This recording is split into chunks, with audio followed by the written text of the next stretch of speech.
Hello, everyone. Welcome to the Enneagram Advantage, a podcast where transformation takes place. The Enneagram Advantage isn't just about listening.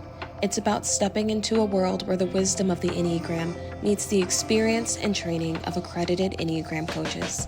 Embark on a discovery-rich journey that promises to nourish your spirit with every turn. Your hosts are Dr. Valencia Agnew, an Enneagram 2, and Paige Agnew, an Enneagram 5. Owners and accredited Enneagram coaches of Agnew Advantage Consulting.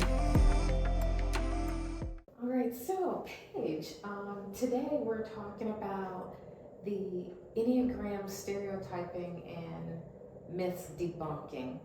And when do you see Enneagram stereotypes happening? I see them happen when people are just learning about the Enneagram, or they haven't done a deep dive, like maybe they're just seeing cute little posts on Instagram and they haven't really sat and gone in depth in the information, which then leads to oversimplifying things and making assumptions, making conclusions that are just a quick step for them to draw instead of really thinking things through. Stereotypes in general are just kind of like our lazy search for answers. So with the Enneagram, I see it as the same way. It's someone else's lazy interpretation that isn't asking questions, isn't really looking deeper for what the truth is about what's happening, instead of just quickly attributing something to someone because of an Enneagram number. Right, so it's not the Enneagram that is a lazy interpretation. It's people using the Enneagram Operator as a error. lazy interpretation. Yes. Right, and so then they start stereotyping. And one of the things that we've talked about before is that can also be a way that people start to judge. Mm-hmm. That they use the Enneagram. It's like, oh, you're a 5, I know that's how you're gonna act. Or you're a 2, I know what that means. And there's two things wrong with that. Mm-hmm. The first is that nobody's a number. Mm-hmm. I could study the Enneagram for decades and still not know who an individual person is just because I know their Enneagram number. That's just a layer of who they are. I see that as the blueprint, like the blueprint of a house. Like, you might have this framework, you might understand how the house is situated, but you don't know what furniture's in there, you don't know what dishes are in their cabinet, you don't know how and why anything's situated, you don't know what colors are on the walls. You just have this basic outline. And that outline as a tool for growth is incredibly helpful, but it can be limiting if we're not looking further for how that person is individually interpreting their Enneagram type. And then the other piece of that is that if we're just saying like, oh, you're this or you're that because you did this, we're forgetting that the Enneagram is not about what someone does. It's not about behavior. It's about motivation. And there are so many different ways that someone can interpret a motivation. Mm-hmm. Like, we could be motivated by the exact same thing and act two completely different ways based off of that motivation. Right. So if we're really just looking at someone's behavior with Enneagram, we've already missed the point. Right, definitely. So we want to debunk the stereotypes and get rid of the judgments. So how do you see Enneagram stereotyping happening culturally, like with race or ethnicity or just anything about our society? First off, I want to say that one of the things that I really appreciate about the training that we did with the Enneagram 9 is one that takes into consideration culture and ethnicity, and that they did their research about that. And it's not just a quick test, it kind of takes a while to do. But culturally, stereotypes, things that I hear, is that a person who is a 2 might be more celebrated. More celebrated in the sense because they are the helpers and the givers, and ooh, isn't that just wonderful? Well, while every number has its wonderfulness, I'm not taking away from that. We're talking about the stereotypes that 8s are given a bad rap. Bossy pants. Bossy pants. Women specifically. Yes. Yes, women specifically, bossy pants. And then, but culturally, within our culture, looking at that, 8s are not thought of as bossy pants. Not at all. Strong black woman. Strong black woman. We got a phrase for it. Yes. And that you have to pick yourself up by the bootstraps. You got to do what you need to do. There is no time for you crying over spilled milk. You have to be able to, hold a job down and take care of your kids. You got to be superwoman, super mom. All of these things that are expected, and while culturally we're working on changing some of those belief systems, because it's okay to not be okay. That we don't have to always be strong, we don't have to always take it, but culturally that is the way that it is seen. When you are matriarch of the family and they see your strength. We grew up seeing strong black women and seeing them take care of business, run households, and almost like be all things to all people. Yes. But doing that from a place of strength and not really taking time to cry about all of that. You can't. There's not time. and knowing that, like, culturally, we really weren't afforded that, like how it's gone from generation to generation.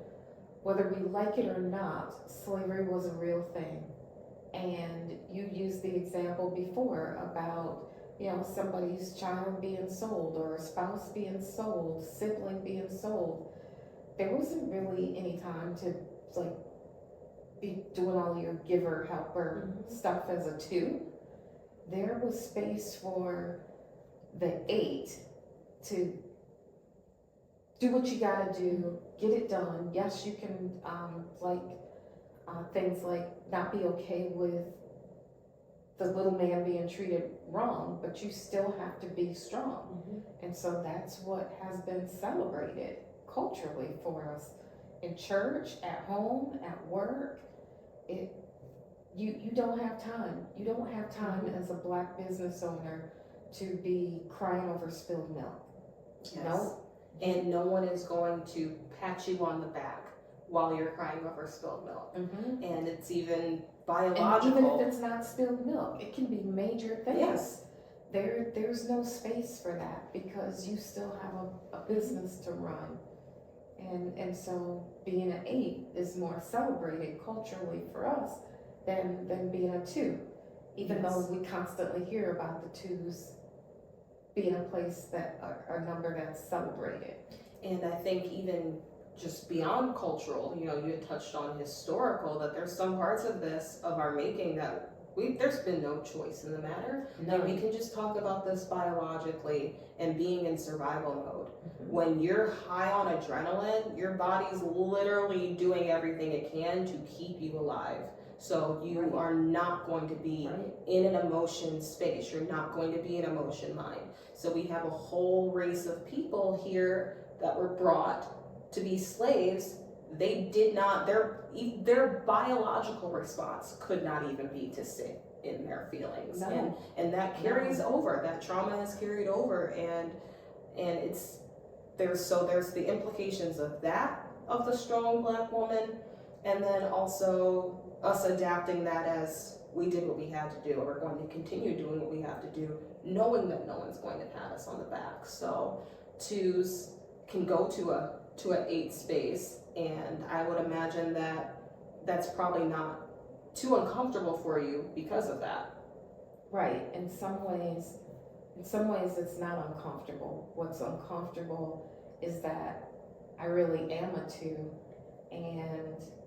and I like being in the healthy space of an 8, and it's more difficult for me to be in a healthy space of an 8. And it's actually easier, it's easier for me to be in an unhealthy space of an 8, because that's when it's like there's injustice, there's being taken advantage of. That's when it's like, I need to stand up for myself, and it's like, I need to stand up for myself. that is actually a little bit easier to do than it is to go to the healthy space of an 8, where I'm just, standing up for myself and taking care of myself, not just being the giver and take care of everyone else. That I pretty much, like, I know how to do that for myself. So we both actually share a line with an 8. So 2s go to 8 in stress, and they generally take on the lower side of the 8 because they're in stress, and that's being more direct and assertive, and it might mean being direct and assertive in a way that's kind of hurtful, and then there might be some damage to repair. Like, back off. Yes. Leave me alone. Yes. And 5s go to 8 in comfort, in security. So 5s who are generally more reserved when they're in a secure space can be much more assertive and take up a lot more room when they're in that 8 space. And I've seen those stereotypes for myself when people who don't have my same cultural understanding are expecting 5s to just really stay in that reserved space, and that maybe the 8 would look differently, or maybe it would be challenging to get to, but that road is very short for me because that's always been celebrated in our community and expected outside of our community, whether we like it or not, because along with the strong Black woman, there's also the angry Black woman. So that's the expectation, and I don't get to change the intersections that I live in just because we're putting the Enneagram on top of that. Like, the intersections all stay the same of how I have come to be in my environment. So that's why it's so important to not forsake those things when we're talking about the Enneagram, and still consider the whole of who someone is and how all of those environmental factors affect them, because that's going to change the interpretation of their motivation. Yeah, I love the example that you used about the Enneagram as like a blueprint, in that you can see the type of house that someone lives in, but that doesn't tell you about all the structures within the house. It doesn't tell you about the furniture in the house. I could be a slob. I could be the neatest person on earth. You'll never know. That there's just so much more to it, rather than just the surface level of looking at stereotypes or making judgments about that, which, takes me to the next point, is looking at the stereotypes. What are the stereotypes about 5s that drive you bonkers, that you just I don't like? Scroll. So, I think, Tell all for all the 5s. First of all, disclaimer that stereotypes with Enneagrams, it's not just the shadow side. It's not the stuff you don't want to accept about yourself or you don't like about your number. That's not what we're talking about here. That's a different conversation and a different journey for you. The stereotypes are the things that it's like, okay, we really haven't looked deeper, and there's not full truth in this. But before you go there, can you just pause a second and say, what's an example of the shadow side that you might not like? I know for me, the shadow side is that I don't really want to admit that I think I know what's best for everyone. Because I do think I know what's best. But, that's not a stereotype, that's a truth. So give an example of what is a shadow side. Yeah, a shadow side, it's your weaknesses. So just like you have your strengths, you have your weaknesses. And one of the weaknesses for 5s is that they struggle in relationships. Like, they can struggle to be present in relationships. They can struggle to know what's expected of them, or like the dynamics, because we can be very concrete people. Like, you give me a bullet point list of what's expected today, and like, are you expecting me to shake your hand and then we walk on this side of the road? Like, all of those things, the things that other people just show up and do, 5s have like run through their head 1,000 times. And then like, if I've spent all day thinking we're gonna have a handshake and you give a hug. Well, now the list is all thrown off, and now I gotta figure out how the whole rest of the day is gonna go. So that's not something I love reading and hearing about 5s, but I also know it's true. So that's, if someone said, hey, 5s struggle with handshakes, I'm like, that's a stereotype. But if it's 5s can have a lot of social anxiety because of the unpredictable nature of relationships, that's weakness, and I can't argue that. I might not like it. I might have to build some awareness in there to accept it, but whether I accept it or not, it's still true. It's true. So, fives can be very reserved and private, which I think lends to more misunderstandings than are probably needed. Like, I think that's a double-edged sword in a bit. So I'll definitely take some responsibility for some of the misunderstandings people have about the fives, but one that I hear often is that fives are unemotional introverts. Fives have plenty of emotions. Just because you're not outwardly seeing them doesn't mean that it's not happening. If someone is reserved and private, they're probably not going to fall in your arms about something, but it doesn't mean they're not sad. Right. And it also doesn't mean they're introverts. Like, you can be an extrovert and be a five. Like, it can show up in different ways. You can be social. Yeah. You can't just look at behavior. You got to stick to motivation. And another one is that fives are ungenerous. And that's one that I always think is unfair. And I think if people knew me better, asked more questions, understood motivations, they might interpret that differently. Like, one example is, I kind of feel like a bank versus an ATM. You can go to an ATM 24/7, you can put in exactly how much cash you want to get out, super easy, always convenient and available. That's not me. I feel like the bank teller with an office and a sign on my door, and you can meet me by appointment only. It doesn't mean I'm not available, because they're still available every day, and they are still present with the people they're working with and doing what they're asked. Right. Like, there's no lack in that situation, but it's not an ATM. And I think fives are people by appointment only in a world of ATMs. So it can feel like, wait, what? Right. Yeah, that makes sense. And an example that you've used before that I really like, that has made sense to me and resonates, is that you've used the cell phone example of how when the battery runs out on a cell phone, it's out. It's gone. There's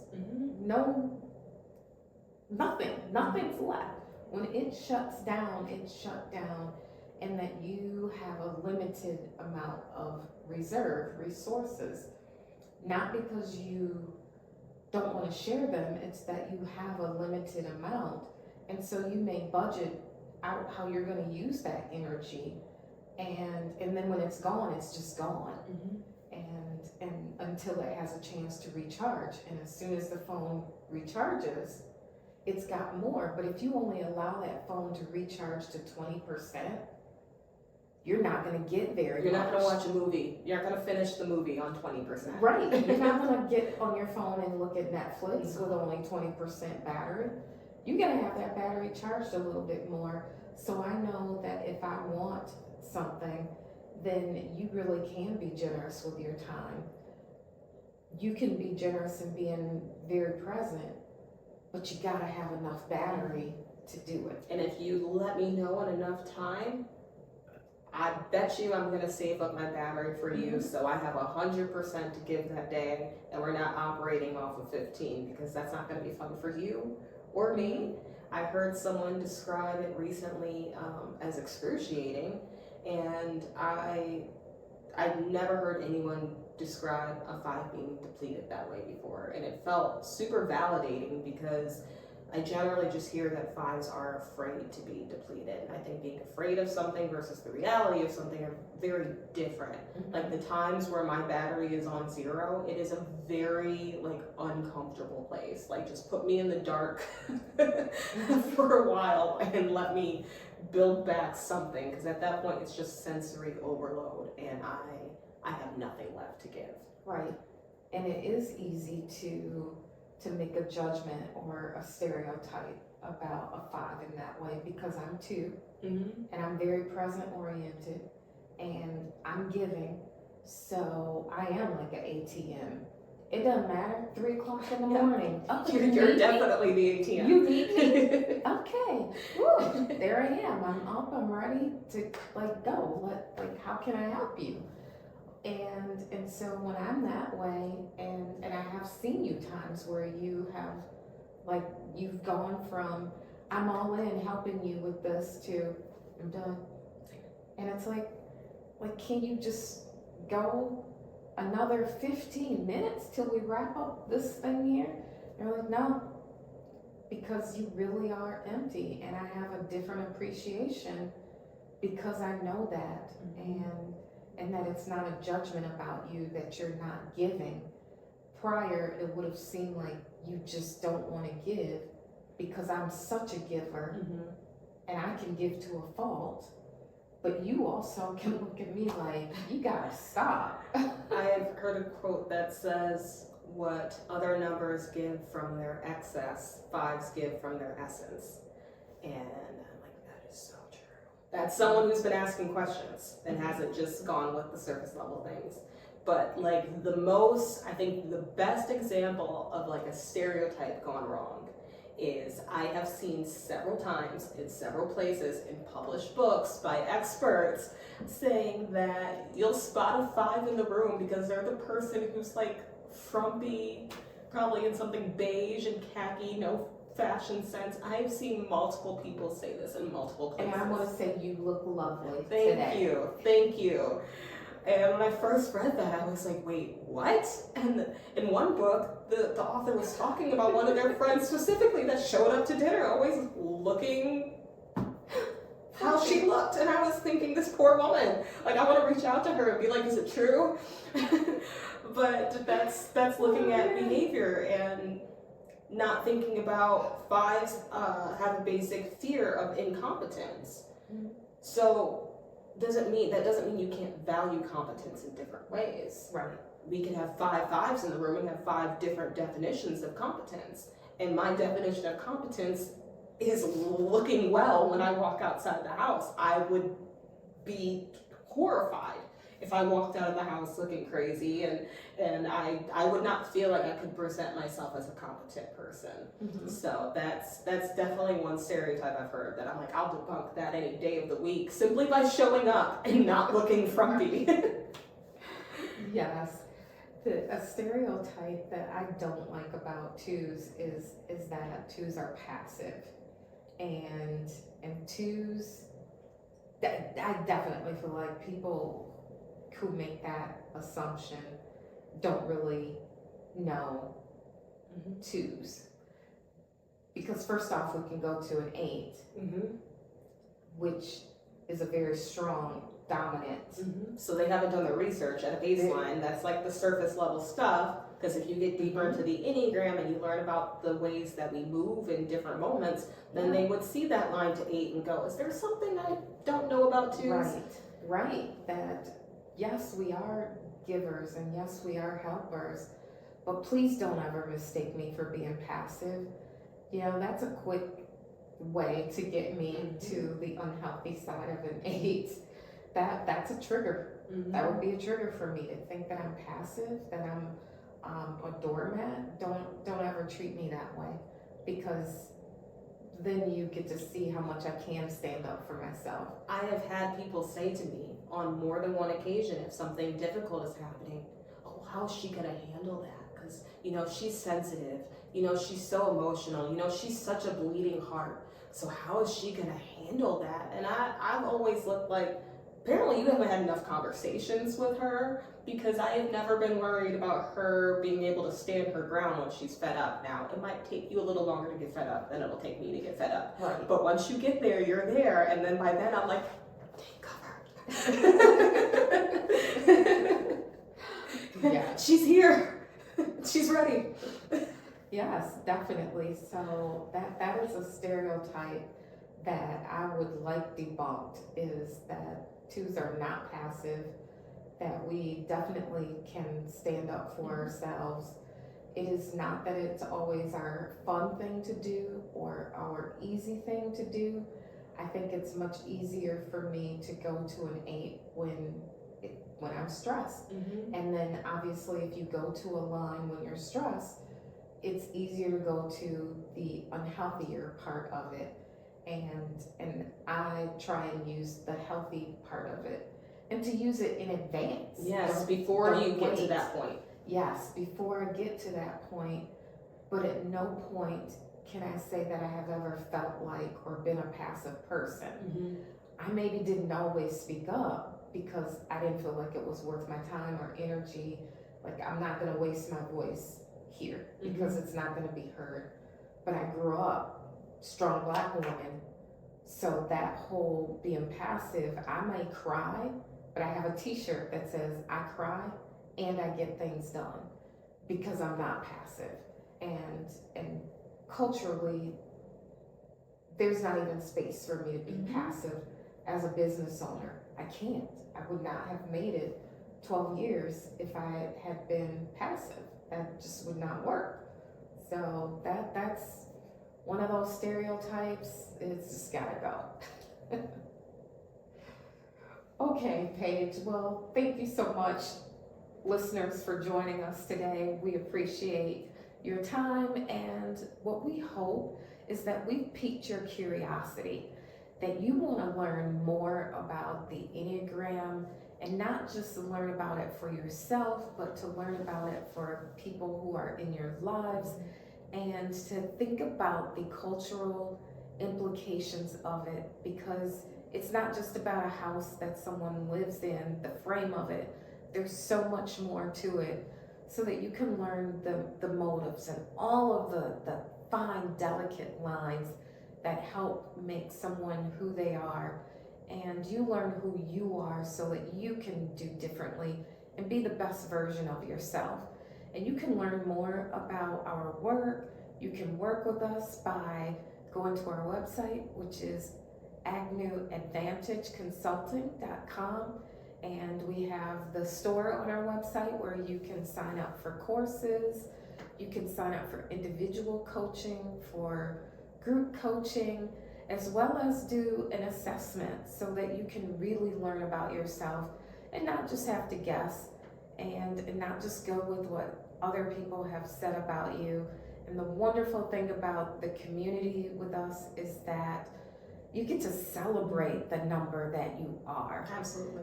It is so much fun to be able to celebrate all of the differences and have just a different level of respect for the motives, because we all at the end of the day want to be loved.